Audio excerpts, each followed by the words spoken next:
So excuse my hair, I'm having a bad hair day. It is Monday. I am headed to class. I just got off of work and I wanted to give you an update on my weekend, but first I wanted to touch on something that just occurred to me.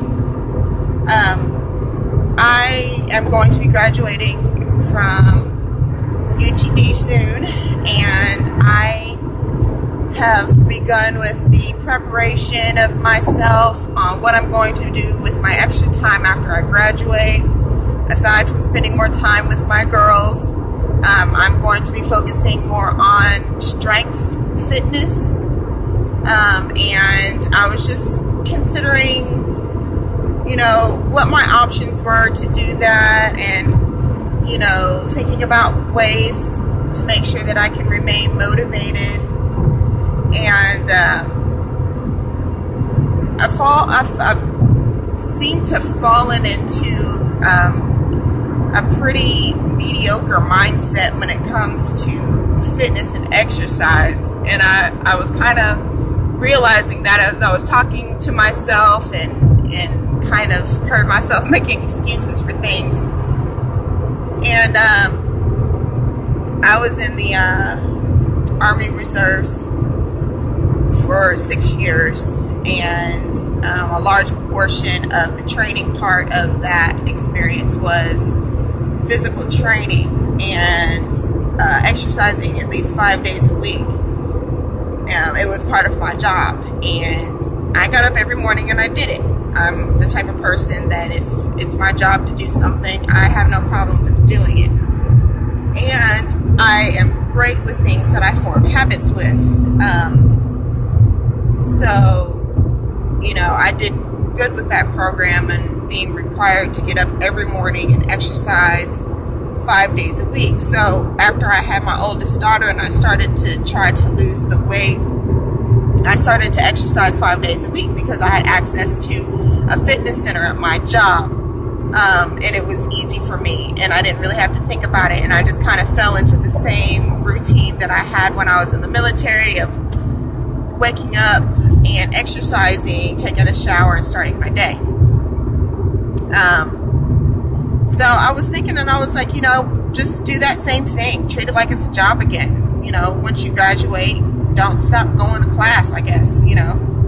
Replace the educational classes that I have been going to, that I'm going to now, with fitness classes, since I have a gym membership.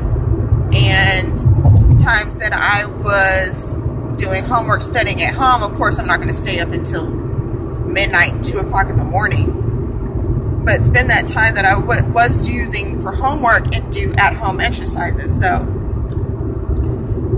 that's my plan. So that's what I wanted to share with you. And as far as this weekend was concerned, it was a very emotional weekend. I'm sure I can't remember all of it just in kind of conversation right now, but Friday we went to the get-together, and I saw my friend that was ill that I was telling you guys about a few videos back. And we weren't supposed to talk about her being ill, and it was one of the rules that she gave us. She wanted to have a good time. Of course, my wife has a hard time following directions, and she just could not just have a good time. So it was pretty emotional. There were some emotional times, and I was kind of left with just wanting to sit down and talk to her. I have very little time. I'm sure she's very busy with what she's got going on, but I do need to do that. Saturday, actually that was Saturday. I went to work in the morning.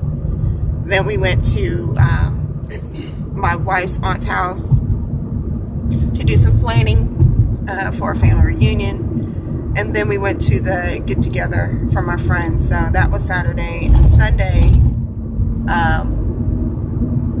my wife and I got up and we went to the Dallas Fair Park, where they had the tiny house exhibits, and I saw wonderful tiny houses. I've been inspired, of course, probably like many,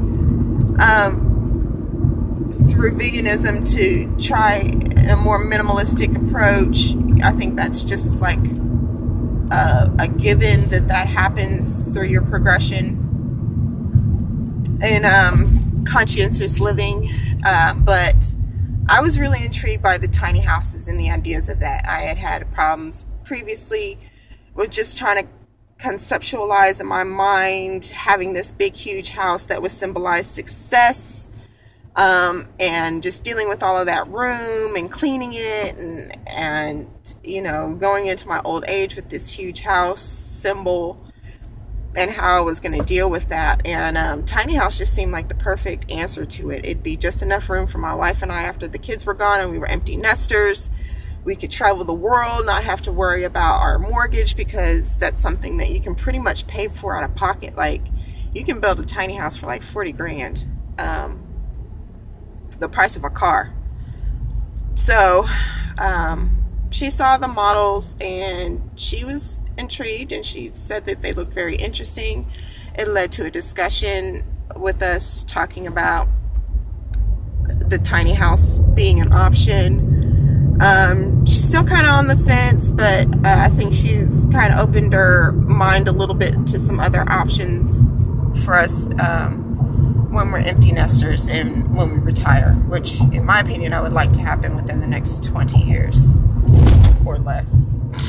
Anyways, that, and then at the party on Saturday we were supposed to also do vision boards, and we didn't get a chance to do the vision boards. There were a lot of craziness. There was a lot of craziness going on, so nobody really was focused on that. So I brought all of the stuff home for Nakia and I to still do vision boards, because I really, really want to do that.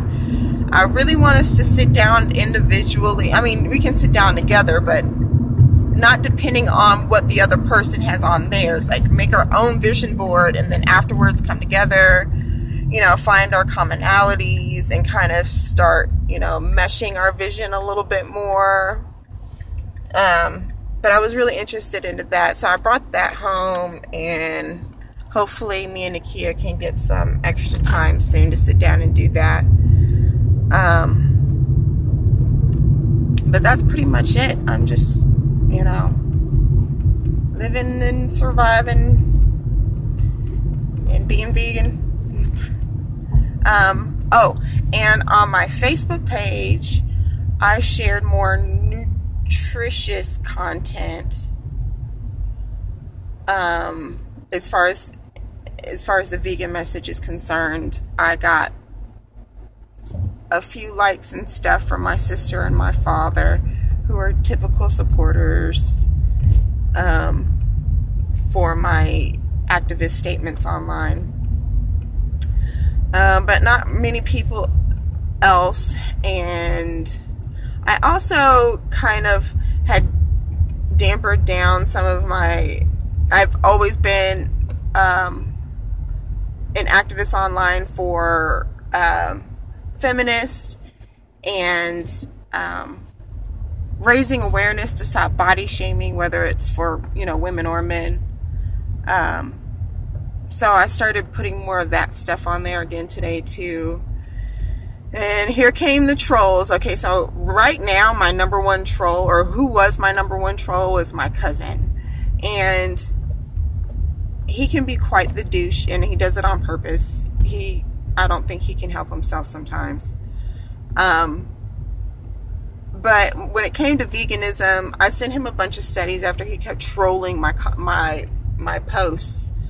I sent him quite a few studies because he's a Capricorn, and in my opinion, they're just very argumentative, and they feel like if you're going to be very adamant about something, you need to make sure that you have backing for your stance, because if they feel like you don't, they're going to pick the opposite and just kind of ride you on it.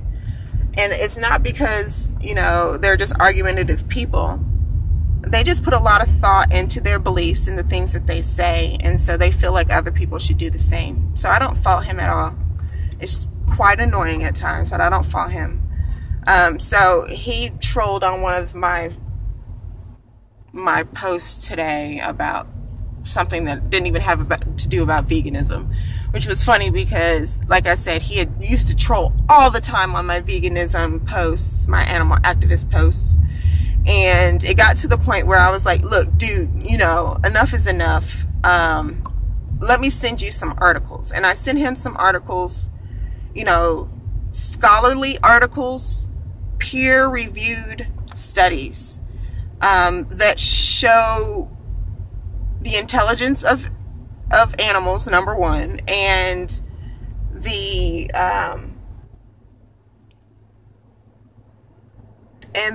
benefits of a vegan diet. I sent him like 6 studies. And like I said, he was all over my post. He was in my direct messages with stuff.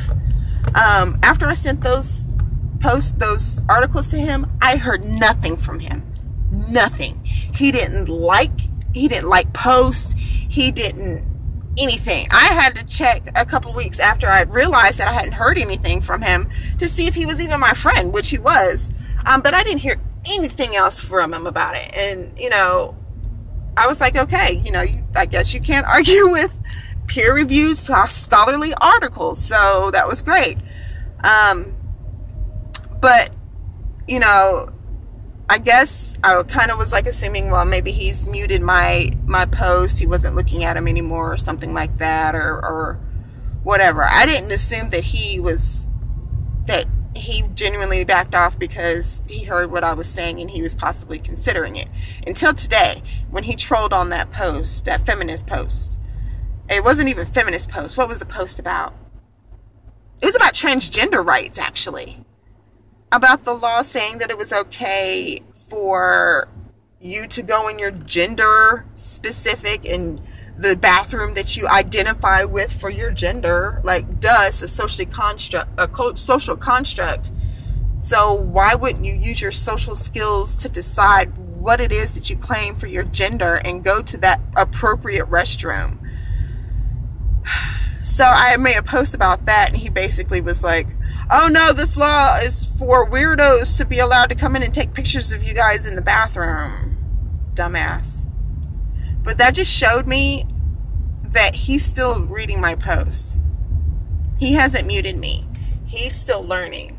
So, with that said, I will try to continue to be more collective with my posts. I will make sure that they're all as informative as possible.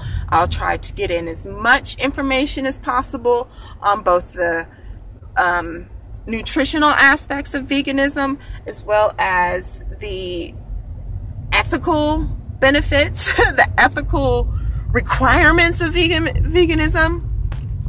Sprinkle in a little dash of humor, and my old school, you know, just given human rights arguments that I've had, you know.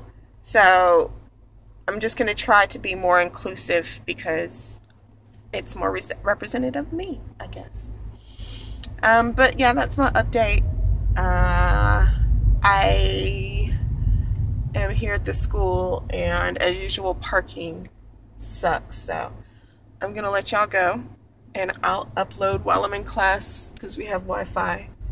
And I'll talk to y'all later.